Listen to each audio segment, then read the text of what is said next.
शुभ सकाळ मंडळी. तर श्रावणाची सुरुवातच होत असते पारिजातकाच्या फुलांच्या सुगंधाने आणि पारिजातकाच्या सुंदर अशा फुलांनी. तर ज्यावेळेस श्रावण येतो तर त्यावेळेस आमच्या अंगणातला पारिजात हा असा सुंदर बहरलेला असतो आणि सकाळी सकाळी तर इतका घमघमाट असा अगदी प्रसन्न असा सुगंध पूर्ण परिसरात पसरलेला असतो. आणि श्रावणात शेताची कामे, घरची कामे अशी भरपूर धावपळ चालू असते. तर आता ही सकाळी सकाळी आमची धावपळ चालू आहे, कारण आज आमच्याकडे वाटाणा तोडण्यासाठी बायका येणार आहेत. तर खूप मजुरांचा प्रॉब्लेम आहे. तर बायका मिळाल्या एक दोन की लगेचच कामं उरकून घ्यावी लागतात. तर आता सकाळी सकाळी सगळं हे साफसफाईचं काम आवरून घेतलंय आणि अशी सुंदर सुंदर फुलांनी आमची सकाळ खूपच प्रसन्न होते. रोज उठल्यानंतर अशी रंगीबेरंगी फुलं बहरलेली पाहिली की आपला दिवस एकदम आनंदात सुरू होतो. तर ही पहा निळी कोरांटी. तर यात 2-3 रंग असतात या कोरांटीमध्ये, तर माझ्याकडे फक्त निळाच आहे. आणि पक्ष्यांची पण धावपळ, गडबड, किलबिल चालू आहे. आणि सकाळी सकाळी हे गायींचे दूध काढण्याचं काम. तर सकाळी अशी सगळ्यांची कामाची गडबड चालू असते.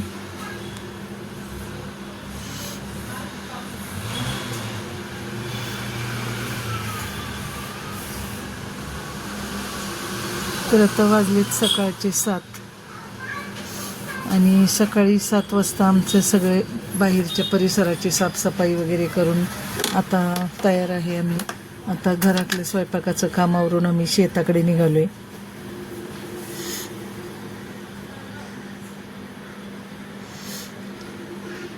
तर हे पुरंदर किल्ल्याच्या कुशीत सुंदर असं आमचं शेत आहे. समोर पुरंदर किल्ल्याचं सुंदर असं दृश्य दिसत असतं, त्यामुळं खूप निसर्गरम्य असं वातावरण आहे इकडे. तर आज पहिल्यांदाच वाटाण्याचा तोडा चालू आहे. तर बायका पण मिळत नाहीत, मजूर बायका पण, तरी पण 2-3 नेहमीच्या येणाऱ्या आहेत. तर त्यांना जरा विनंती करून मग बोलवलं, तर आता त्या आलेल्या आहेत. आणि ही आमची सीताफळांची बाग. आता आम्ही पोचलोय शेतावर.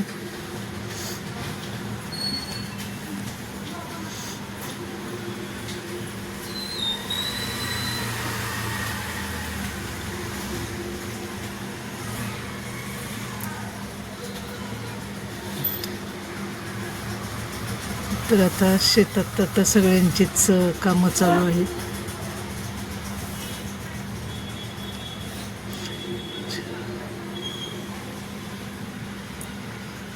ते परिसर किती सुंदर आहे.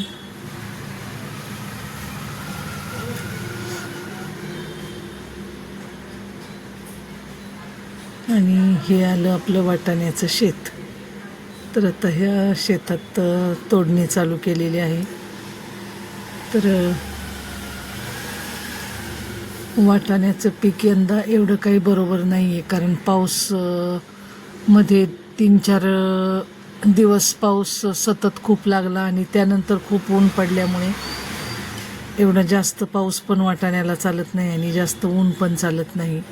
मध्यम वातावरण लागतं, तर त्यामुळं जास्त असं जोमात नाही आहे पीक. पण ठीक आहे, आता जेवढं आलं आहे तेवढं आपलं काढून घ्यायचं. तर असं हे तोडण्याचं काम चालू आहे, वाटाणा तोडण्याचं. आणि असा हा सुंदर असा आमचा पुरंदरचा वाटाणा आता चालू झालेला आहे. तर तुम्ही सासवड परिसरात आलात तर नक्की पुरंदरचा वाटाणा घेऊन जा आणि पुरंदरच्या वाटाण्याची चव कशी वाटली ते नक्की सांगा. आणि अशाच आपल्या माहितीपूर्ण व्हिडिओला लाईक करा. धन्यवाद.